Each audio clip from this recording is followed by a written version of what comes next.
சில பேருக்கு ஒரு மனநோய் இருக்கிறது. தான் வாழ்க்கையில எவ்வளவு கஷ்டப்பட்டோமோ தன்னை சுத்தி இருக்கிறவங்களுக்கு அவ்வளவு கஷ்டத்தையும் கொடுத்துட்டு தான் போறது.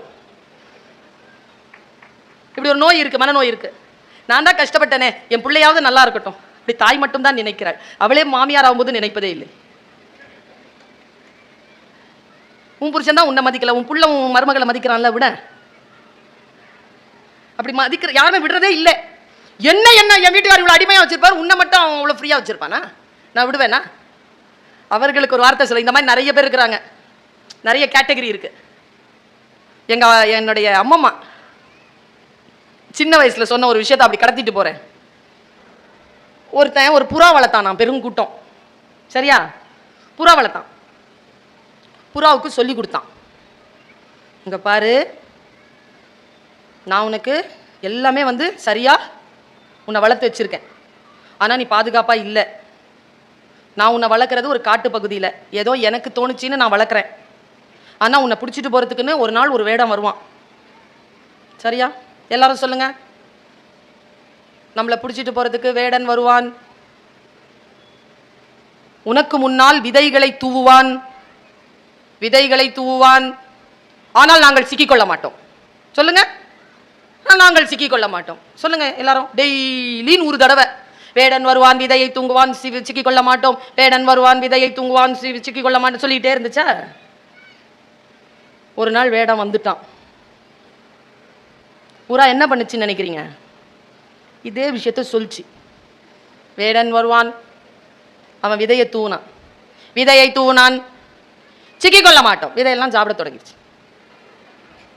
மறுபடியும் சொல்லிச்சு, வேடன் வருவான், விதைகளை தூவான், சிக்கிக்கொள்ள மாட்டோம் சொல்லிச்ச. அவன் வலையை விரித்தான். வேடன் வருவான், விதையை தூவான், சிக்கிக்கொள்ள மாட்டோம். வலை விழுந்துருச்சு. அப்படியே மொத்தமாக தூக்கிட்டான்.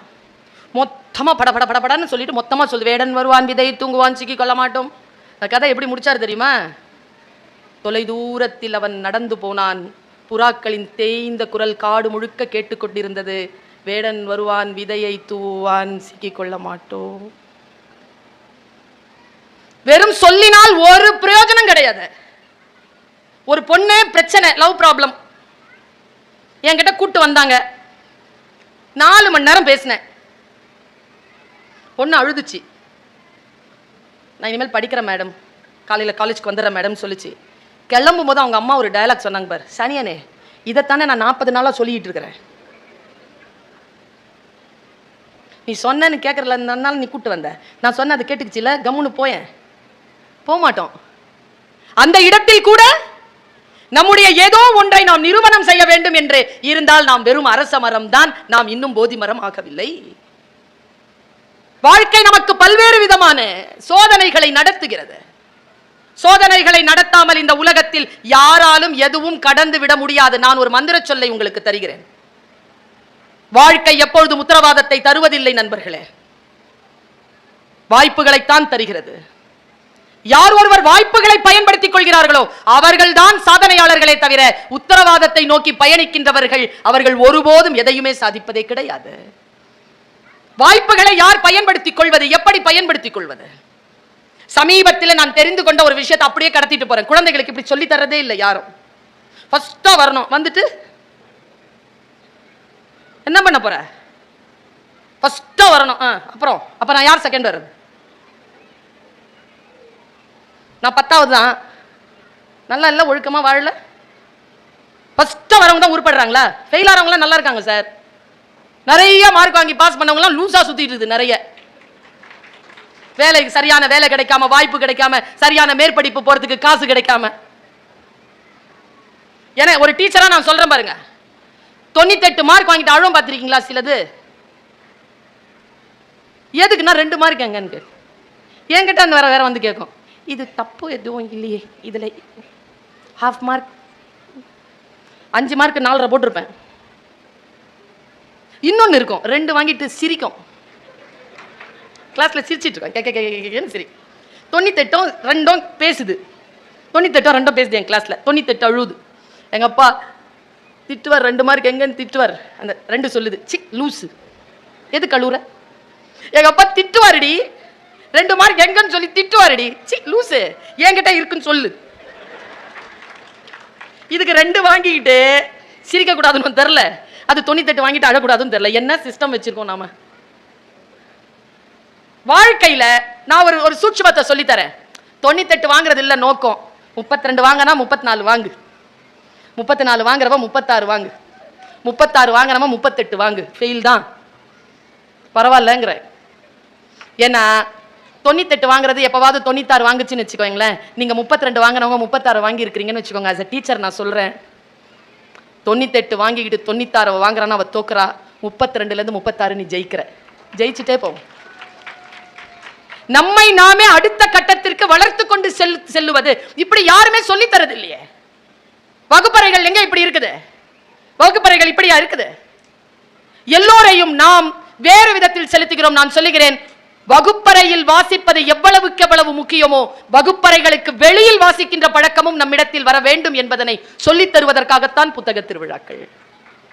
எனக்கு தெரியல, மரங்களில் நான் ஏழை, இவர்கள் எனக்கு வைத்த பெயர் வாழைன்னு ஒருத்தர் எழுதியிருக்கார். மூ மேத்தா அவனுடைய அந்த பாட்டை படிச்சு பாருங்க. வாழ்க்கையில் ஒருவர் படுகின்ற கஷ்டம் என்றால் என்ன என்று தெரிந்து கொள்வதற்காக வாசிப்பு பழக்கத்தை, புத்தகத்தை தேடி தேடி வாசிப்பது. நான் பைபிள் வாசிக்கிறேன், நான் தேவாரம் வாசிக்கிறேன், நான் திருவாசகம் வாசிக்கிறேன், நான் வள்ளலாரை வாசிக்கிறேன், நான் பாரதிதாசனை வாசிக்கிறேன். வாசிக்கின்ற பொழுதுதான் தெரிகிறது, ஏற்கனவே நாம் தெரிந்து கொண்ட விஷயங்கள் எல்லாம் ஒன்றுமே கிடையாது. இன்னும் தெரிந்து கொள்ள வேண்டிய விஷயங்கள் எத்தனையோ உண்டு. இன்னொரு ரகசியத்தை சொல்லுகிறேன். 30 வயதிலே வாசித்த ஒரு கவிதையின் பொருள் 30 வயதில் புரிந்ததை காட்டிலும் 45 வயதில் வித்தியாசமாக புரிகிறது. அதனால் ஒரு புத்தகத்தை ஒரு முறை வாசிப்பதல்ல, வாசித்துக் கொண்டே போவது. செய்யத்தக்க அல்ல செய்ய கெடும், செய்யத்தக்க செய்யாமையாலும் கெடும் என்ற அந்த குறள் 20 வயதில் புரிந்தது வேறு, 45 வயதில் புரிவது வேறு. வாசிப்பை பெருக்கிக் கொண்டே போங்க. இன்னைக்கு என்ன சிரமம் தெரியுமா? மொழி ஆசிரியராக இருந்து நான் சொல்லுகிறேன், வாசிக்கும் பழக்கம் குறைந்து கொண்டு இருக்கிறது, புத்தகங்களின் விற்பனை கூடிக்கொண்டே இருக்கிறது. புத்தகம் வாங்குகிறோம், எத்தனை பேர் வாசித்து முடிக்கிறோம்? வாசிக்கக்கூடிய ஒரு வாய்ப்பு, வாசிக்கக்கூடிய வாய்ப்பு பெறாதவர்கள் வாழ்க்கையில் மிகப்பெரிய சோகத்தை கொண்டவர்கள் என்று நான் கருதுகிறேன்.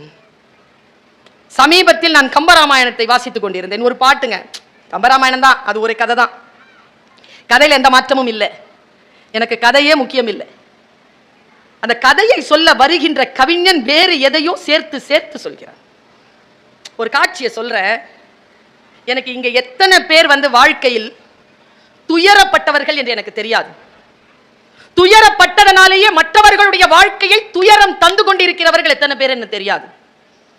சில பேருக்கு ஒரு மனநோய் இருக்கிறது, தான் வாழ்க்கையில எவ்வளவு கஷ்டப்பட்டோமோ தன்னை சுத்தி இருக்கிறவங்களுக்கு அவ்வளவு கஷ்டத்தையும் கொடுத்துட்டு தான் போறது. இப்படி ஒரு நோய் இருக்கு, மனநோய் இருக்கு. நான் தான் கஷ்டப்பட்டேனே, என் பிள்ளையாவது நல்லா இருக்கட்டும், இப்படி தாய் மட்டும் தான் நினைக்கிறாள். அவளே மாமியார் ஆகும்போது நினைப்பதே இல்லை. உன் புருஷன் தான் உன்னை மதிக்கல, உன் புள்ள உன் மருமகளை மதிக்கிறான்ல, விட அப்படி மதிக்கிற யாரும் விடுறதே இல்லை. என்ன என் வீட்டுக்காரர் இவ்வளவு அடிமையா வச்சிருப்பாரு, உன்னை மட்டும் அவன் அவ்வளவு ஃப்ரீயா வச்சிருப்பானா? நான் விடுவேனா? அவர்களுக்கு ஒரு வார்த்தை சொல்ல, இந்த மாதிரி நிறைய பேர் இருக்கிறாங்க, நிறைய கேட்டகரி இருக்கு. கம்பனை வாசிக்கிறேன் நான். சேது பந்தல படலம் என்று ஒரு படலம் படிக்கிறேன். ராமன் குரங்கு கூட்டங்களை வைத்துக்கொண்டு பாலம் அமைக்கிற காட்சி. சாதாரண காட்சி தான், அது ஒரு மெட்டாபிசிக்ஸ் தான் வச்சுக்கோங்களேன், சூப்பர் நேச்சுரல் அப்படின்னு வச்சுக்கோங்க. ஆனா அது இருக்குங்கிறாங்க, சில பேர் இல்லைங்கிறாங்க. நீங்க நடந்ததா நடக்கலையான்னு விட்டுடுங்க. எப்பொருள் யார் யார் வாய் கேட்பினும் மெய்ப்பொருள் காண்பதறிவு, எப்பொருள் எத்தன்மை தாயினும் அப்பொருள். ஒரு வார்த்தை சொல்றான், ஒரு குழந்தை சொல்லுது, அப்பா இந்த டிரைவரோட என்ன அனுப்பாதீங்கப்பா, முடிஞ்சு போச்சு, அவ்வளவுதான். சொல்லி எனக்கு புரிந்து போகிறது. அப்படி புரிந்து கொள்வதற்காக சொல்லுகிறேன். மலையை எடுத்து கடல்ல வீசுறாங்க, இதான் காட்சி. மலையை புடுங்கும் பொழுது மலை நிறைய பூக்களாலும் வாசனை திரவியங்களாலும் வைர வைடூரியங்களாலும் நிரம்பி இருக்கு.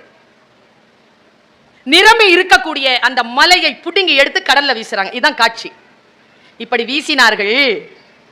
கடல் எப்படி இருந்தது, மலை எப்படி இருந்ததுன்னு பேசுறான் கவிஞன். இது காட்சிதான். புலால் நாட்டம் வீசக்கூடிய கடல், மீன்கள் நிறைந்து புலால் நாட்டம் வீசக்கூடிய கடலில் வாசனை திரவியங்களும் மலர்களும் நிறைந்த மலைகள் சென்று பிடுங்கி எரியப்பட்டன. இவ்வளவுதான் கவிதை. கடைசியா ஒரு வார்த்தை சொன்னா பாருங்களேன் கவிஞன், அந்த கடலின் துர்நாற்றத்தை பிடுங்கி எறியப்பட்ட மலை தன்னிலிருந்து புறப்பட்டு சென்ற மலர்களாலும் வாசனை திரவியங்களாலும் தேனின் சொரிதலாலும் அந்த கடலை வாசனை திரவியமாக்கி வண்ணமயப்படுத்தியதுன்னு எழுதுறான். பிடுங்கி போடப்பட்ட மலைதான், வாழ்க்கை இழந்த மலைதான். மலை அங்க போய் வாழ போறது இல்லை.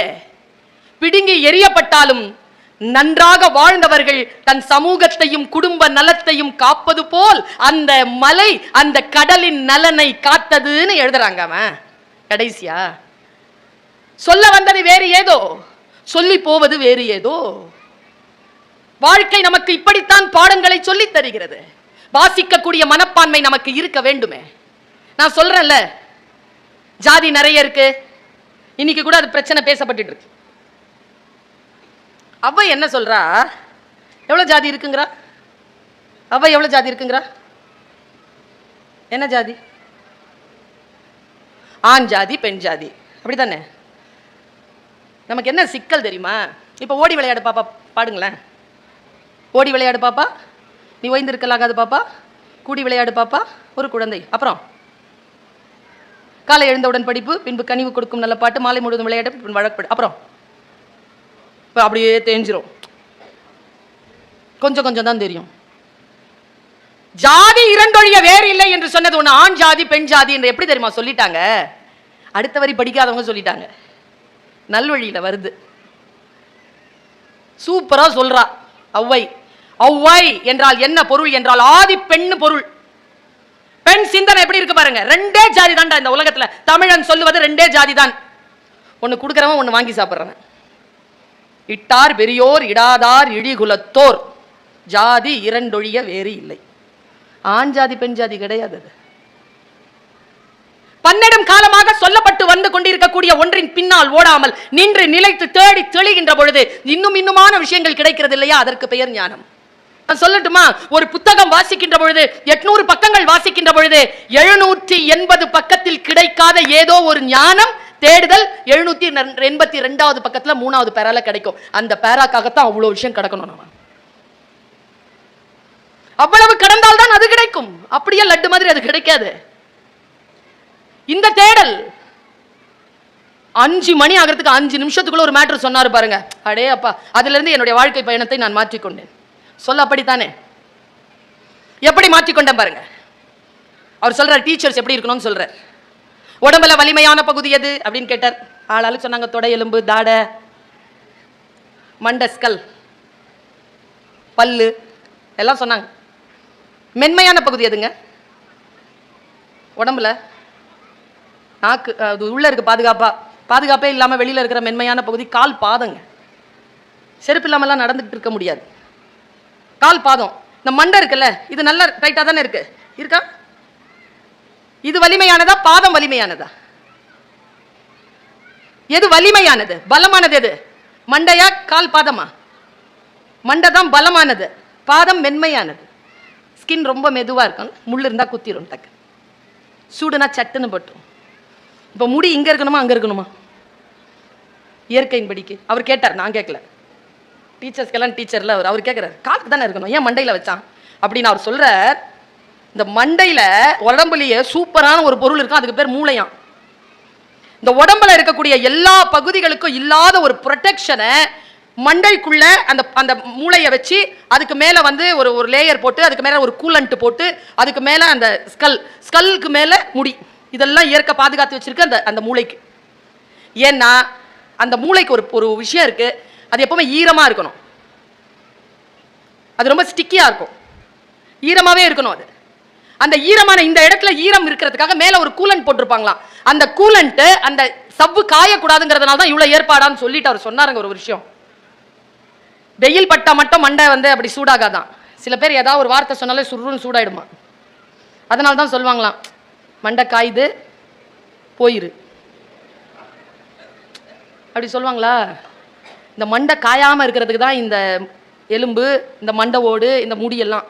மூளையை மட்டும் சூடாக்கிக்காதீங்க கிளாஸ் எடுக்கும் போதும் பேப்பர் திருத்தும் போதும்னு சொன்னார். மற்ற விஷயம் 4 மணி நேரம் நான் மன்னிச்சிட்டேங்க அவரை. இந்த மண்டை சூடாக கூடாதுன்னு சொன்னா பாருங்க. இந்த சொரப்புன்னு ஒன்று இருக்குங்க, உள்ள சொரப்பி ஒன்று இருக்கு. அந்த சுரப்பியை சரியா வச்சுக்கணும்னு பேசுறாரு. எனக்கு உடனே நான் அலர்ட் ஆகிறேன். என்னதான் இருந்தாலும் வகுப்புக்கு போகும்பொழுதும் பேப்பரை திருத்துகின்ற பொழுதும் கடமையாற்றுகின்ற பொழுதும் எந்த ஒரு டென்ஷனையும் எடுத்துக்கிறது இல்லை. அதுக்கு முன்னால எவ்வளவு நாளும் டென்ஷனா இருப்பேன். வந்துட்டோம், கிளாஸ்க்கு வந்துட்டோம், வேலை செய்ய ஆரம்பிச்சிட்டோம்னா நோ டென்ஷன். இது எனக்கு கிடைத்த மாபெரும் அறிவு. நம்மில் எத்தனை பேர் இதை குழப்பிக் கொள்கிறோம்? எல்லாருக்கும் போதனைகள் வந்து சேருது, செயல்படுத்துறோமா? நான் இப்படி ரொம்ப வெளிப்படையா கேட்கிறேன். நம்ம செயல்படுத்துறது இல்ல, நான் செயல்படுத்துறது இல்லைங்கிறது ஒன்று விஷயம் சொன்னீங்கன்னா நீங்க ஒத்துக்குவீங்க.